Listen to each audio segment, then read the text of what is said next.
Oke, hello kepada pendengar dan penonton. Oke, terima kasih kerana sudi mendengarkan podcast kami pada hari ini. Oke, suka saya ingatkan bahwa sekarang nih kita berada dalam pandemi COVID-19 dan suka saya ingatkan bahwa sekiranya kita keluar rumah tuh kita hendaklah menjaga kesihatan dengan mematuhilah segala protokol-protokol yang telah ditetapkan oleh KKM itu sendiri, di mana sepatutnya kita akan memakai mask dan menjaga jarak serta mencuci tangan dengan kerap. Oke, sebelum itu saya perkenalkan diri saya sendiri. Nama saya Muhammad Samsul bin Suaimi, memegang nomor matriks BA 18110219, di mana saya akan ditemankan dengan partner saya sendiri, kawan baik saya sendiri, yaitu boleh perkenalkan dirilah jejak ketampan yang ada ini. Oke, Assalamualaikum. Nama saya Saiful Adli bin Haris, memegang metrik BA 18161056. Oke, Pul. Oke, Sepul. Oke, hari ini kau tahu juga kan kita akan adakan satu podcast santai-santai saja. Ya, Samsul. Oke, di mana podcast ini akan membahaslah tentang tajuk-tajuk berkaitan dengan migrasi dan mobility buruh ni. Oke, sebelum itu saya akan utarakan tajuk podcast kita hari ini ialah tentang kemajuan teknologi di Malaysia yang mendorong migrasi antarabangsa. Oke, sebelum itu saya minta pendapat Saiful sendiri untuk menerangkan apa itu teknologi, Saiful. Oke, terima kasih Samsul. Teknologi ini sebenarnya merupakan suatu konsep kemampuan intelektual dalam menggabungkan faktor-faktor pengeluaran yang ditunjukkan dalam bentuk peningkatan kualiti dan kuantiti keluaran yang dihasilkan. Oke, dalam teknologi ini kan, dia mempunyai pemindahan teknologi di mana membawa maksud dia akan memperolehi dan mengadaptasi teknik pengeluaran daripada negara lain, serta menggunakannya dalam proses pengeluaran. Oke, dalam konsep pemindahan teknologi ini juga adalah satu proses sesebuah negara memilih pelbagai pengetahuan saintifik dan teknologi secara bebas yang bersesuaian dengan persekitaran dan objektif pembangunannya, serta keupayaan negara tersebut untuk menyerap teknologi baru. Seterusnya, dalam meningkatkan teknologi ini kan, strategi dia ada program yang disalurkan melalui pentadbiran di dalam sains dan teknologi, di mana ianya akan meningkatkan faedah berbanding bagi pengeluaran barangan dan perkhidmatan yang tinggi. Dia juga meningkatkan faedah berbanding bagi pengeluaran barang dan perkhidmatan yang tinggi itu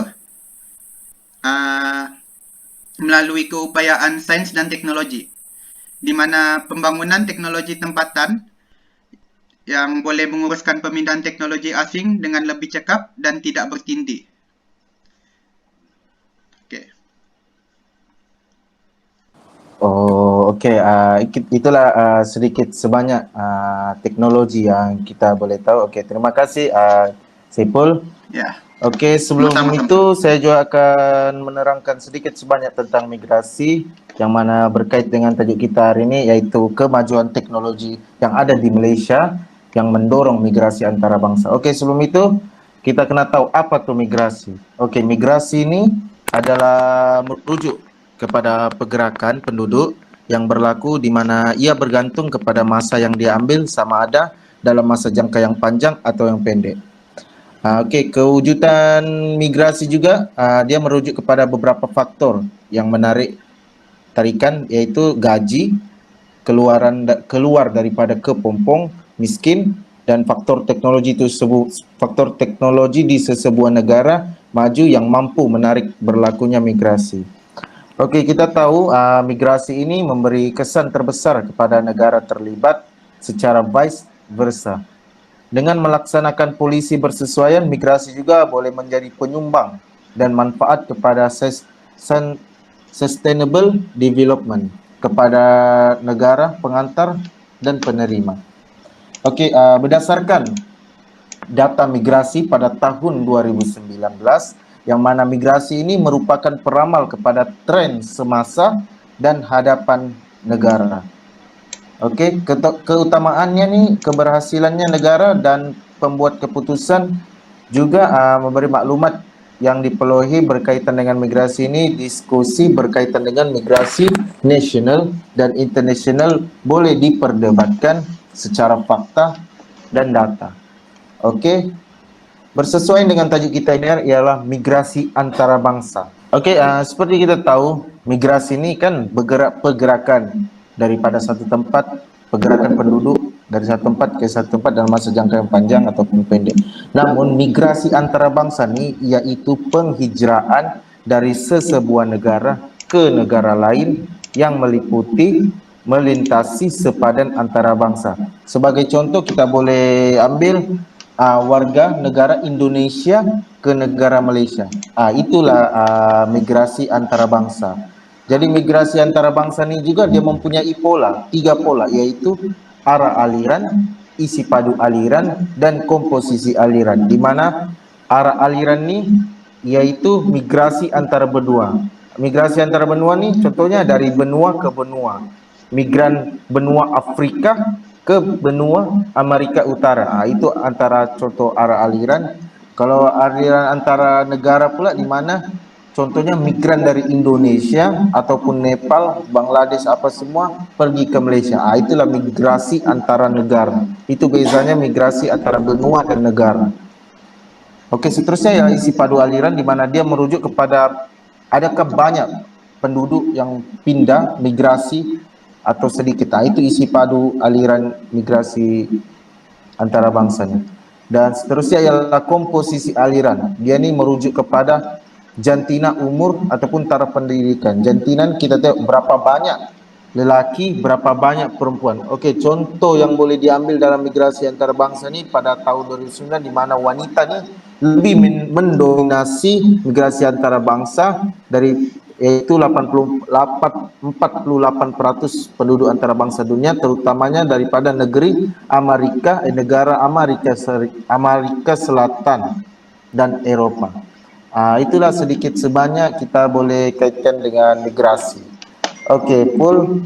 Okey, berlandaskan tajuk kita hari ini tentang teknologi, kemajuan teknologi di Malaysia ni yang mendorong migrasi antarabangsa. Okey, Sepul, bolehkah kau terangkan sedikit sebanyak faktor yang menyebabkan migrasi ini berlaku di tempat yang ada majunya teknologi? Okey, terima kasih Samsul. Sebenarnya migrasi ini mereka bergerak ke tempat bandar, seperti bandar dengan kemajuan teknologi yang tinggi disebabkan untuk mencari pekerjaan yang baik. Okey, kalau kita tengok pergerakan penduduk pada awal 1980-an sehingga 1990-an dan awal abad ke-21, dilihat lebih tertumpu ke kawasan yang sedang membangun. Seperti kalau sekarang ni di Malaysia, negeri yang sedang membangun adalah seperti Kuala Lumpur, Melaka, Selangor, Pulau Pinang. Kalau di Sabah, kita boleh tengok di Kota Kinabalu sendiri, yang tempat di mana teknologi itu adalah baik dan pesatnya pembangunan di sana. Tempat-tempat inilah yang menjadi tarikan untuk penduduk untuk berhijrah bagi memperbaiki taraf hidup mereka. Okey, migrasi ini juga faktor dia adalah pendidikan, di mana pelajar yang mahu untuk menyambung pembelajaran mereka di peringkat yang tinggi seperti university, college dan seumpamanya, mereka akan belajar di tempat-tempat yang mana mempunyai pembangunan yang maju. Sebagai contoh, kalau di Malaysia ni kita tengok banyak universiti seperti UMS, college-college swasta yang mana apabila pelajar tersebut menyambung pelajarannya di peringkat tersebut, mereka akan mendapat ilmu pengetahuan yang lebih tinggi di mana ia akan digunakan pelajar-pelajar ini ilmu pengetahuan yang mereka belajar di universiti atau college tersebut boleh digunakan di alam pekerjaan kelak, di mana ia adalah strategi pembangunan dan pemacu kepada pertumbuhan dan juga laluan penting untuk seseorang tu keluar daripada kemiskinan hidup mereka. Okey, seperti yang kau cakap tadi pun, teknologi yang ada di universiti ini juga boleh mendorong migrasi. Okey, kita dapat lihatlah di universiti pun dia ada pelajar antarabangsa, betul? Betul. Di mana pelajar datang daripada China, daripada Indonesia, daripada Korea apa semua. Jadi kita nampak teknologi yang ada di universiti itu sendiri mendorong migrasi antarabangsa itu Ya, datang. Betul. betul. Okey, terima kasih Sepul. Itulah sedikit sebanyak tentang faktor yang kita boleh tengok di mana teknologi ini boleh mempengaruhi migrasi antarabangsa. Tidak kiralah dari mana warga mana, dari Indonesia ke apa semua, faktor teknologi seperti yang disebutkan tadi juga mendorong migrasi sebesar.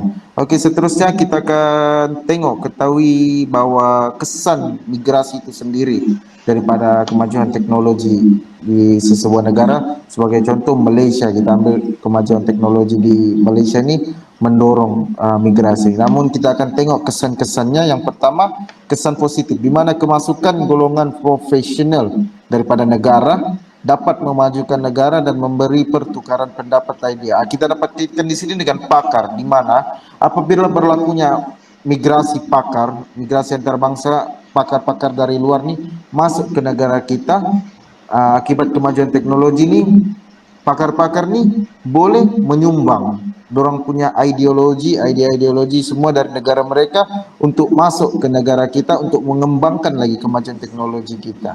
Itulah salah satunya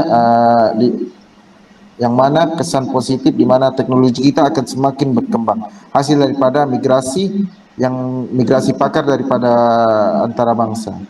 Oke, seterusnya ialah buruh, di mana kesan baik buruh ni di mana dia dapat menampung semua kekosongan sebagai contoh dalam sektor pembinaan, pertanian dan perladang, di mana kita dapat tengok banyak buruh-buruh Indonesia yang datang ke negara kita untuk mengisi kekurangan tenaga kerja. Oke, seterusnya di mana kita akan dapat lihat kesan positifnya dapat meningkatkan persaingan dalam meningkatkan kualiti diri, terutamanya persaingan dalam merebut peluang pekerjaan yang terhad. Oke, kita nampak juga banyak pakar-pakar yang masuk daripada negara-negara luar.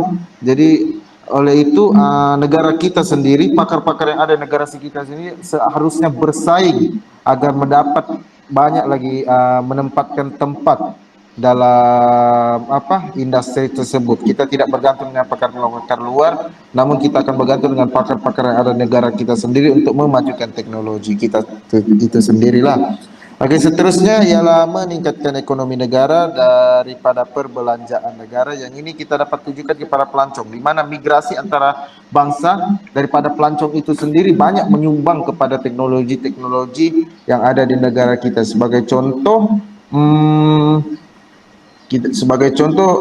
Funfair, Taman Tema, kita tengok banyak teknologi-teknologi yang maju yang ada di situ yang boleh menarik minat pelancong-pelancong untuk datang ke negara kita. Oke, seterusnya ialah negatif.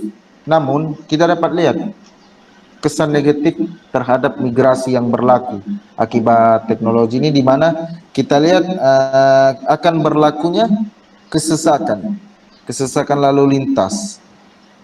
Kita dapat lihat faktor teknologi ini, teknologi juga banyak. Sebagai contoh kita dapat lihat teknologi kenderaan, di mana apabila kenderaan semakin banyak, jadi semakin banyaklah juga berlakunya kesesakan seperti kepadatan penduduk di sesuatu tempat. Oke, seterusnya ialah meningkatkan juga pengangguran dalam negara. Yang seperti saya cakap tadi, pakar-pakar yang masuk ke dalam negara kita ni mungkin mengisi kekosongan tenaga-tenaga pakar yang ada di dalam negara kita. Itulah sedikit sebanyak kesan negatif lah daripada migrasi antarabangsa yang kita dapat lihat juga. Selain itu, saya dapat tambah satu lagi, di mana migrasi antarabangsa juga ini boleh merugikan negara, dengan di mana kita dapat pertukaran ataupun pengaliran mata wang kita, pengantaran mata wang kita ke negara mereka. Sebagai contoh, warga Indonesia, yang mana warga Indonesia ini datang masuk ke negara kita dan mengisi kekosongan pekerjaan yang ada. Itulah sedikit sebanyak saya boleh bagi tahu tentang kesan daripada migrasi antara bangsa itu sendiri terhadap kita punya teknologi lah di negara kita. Oke, mungkin itu saja untuk hari ini kita punya podcast Sepul. Terima kasih banyak. Oke, Sepul, ada mau cakap apa-apa? Oke, Sul, saya ada penambahan dalam Boleh, perbaikan boleh. teknologi dalam proses migrasi ini. Oke, Boleh, boleh. kalau kita tengoklah kemajuan pembangunan di sesebuah negara tu kan akan banyaknya kemasukan pelabur asing yang datang ke dalam negara kita. Sebagai contoh, kalau kita tengok jenama kereta kita sendiri iaitu Proton di Malaysia, di mana jenama ini diberi nafas baharu, di mana dia mengetengahkan evolusi Proton ni sejak ia mengumumkan kerjasama strategik di peringkat global dengan negara China, yaitu syarikatnya adalah Zhejiang Geely Holding Group pada tahun 2017. Dia adalah satu kerjasama yang mewujudkan peningkatan berganda proton melibatkan prestasinya dalam segenap dimensi. Kalau kita tengok di Malaysia ni, kebanyakan penduduknya membeli kenderaan seperti Proton dan Pertua kerana ia merupakan kenderaan yang mampu milik dan murah. Tetapi dengan gabungan migrasi, maafkan saya, dengan gabungan pelabur asing ni dan negara kita ni, teknologi ni akan berkembang. Kalau kita tengok sekarang ni, Proton ni bukan jenis kereta yang kita tengok ni dia macam, orang cakap ni macam cikai-cikai lah. Kalau kita tengok pada dahulu, tahun 80-an, kalau kita tengok first Proton dikeluarkan, iaitu Proton Saga itu, kalau kita tengok teknologi dia adalah tidak banyak. Dan kalau kita tengok sekarang, kebanyakannya adalah menggunakan sistem elektronik, di mana ia telah diperbaharui dengan gabungan pelabur asing ni. Okey, kalau kita tengok juga ni, sebagai contoh KLCC ni, pembangunan KLCC ni sebenarnya ianya adalah daripada pembuatnya adalah daripada orang Eropah itu sendiri, di mana dia menggunakan idea dia untuk membina bangunan setinggi itu. Kalau dulu kita ni, Malaysia ni tidak mempunyai pakar dalam bidang pembangunan yang macam pesat lah membangun. Kita tengok kalau kita tengok di Eropah ni, pembangunan mereka ni adalah sudah maju. Kalau kita tengok. Jadi, Tun Dr. Mahathir ni membawa ni pekerja yang mahir dalam bidang pembangunan ni ke Malaysia untuk membina sebuah bangunan yang di mana ia adalah pemacu kepada industri pembangunan kita di Malaysia ini. Kalau kita tengok, dia adalah seperti KLIA, Kuala Lumpur, KLCC tu seperti yang saya sudah cakap tadi, Menara KL dan Litar Formula 1 Sepang ni. Kalau kita tengok juga ni, dengan pembangunan Litar Formula 1 Sepang ni, banyak negara-negara yang akan masuk ke dalam, banyak pelabur asing yang datang ke Malaysia disebabkan Formula 1 Sepang ni. Kalau kita tengok lah kan, perlumbaan F1 ni, dia daripada seluruh negara. Jadi apabila seluruh negara itu masuk untuk melihat perlumbaan di dalam ni, mereka akan melabur di dalam pertandingan tu. Oke, itulah sedikit sebanyak yang kita boleh pelajari lah berdasarkan podcast kita pada hari ini, yang mana podcast kita hari ini banyak menceritakan tentang kemajuan yang ada, kemajuan teknologi yang ada di negara kita sendiri yaitu Malaysia, yang mana boleh mendorong berlakunya migrasi antar bangsa, kira-kira daripada mana, daripada Indonesia kah, daripada benua mana, itulah sedikit sebanyak. Oke, terima kasih Pul sebab sudi meluangkan masa pada hari ini. Oke, terima kasih kepada penonton yang sudi mendengar podcast kita sehingga penghujungnya. Oke, itu saja daripada kami Oke, berdua pada hari ini. Oke, terima terima kasih Samsul. kasih. Terima kasih. Bye. Assalamualaikum. Waalaikumsalam.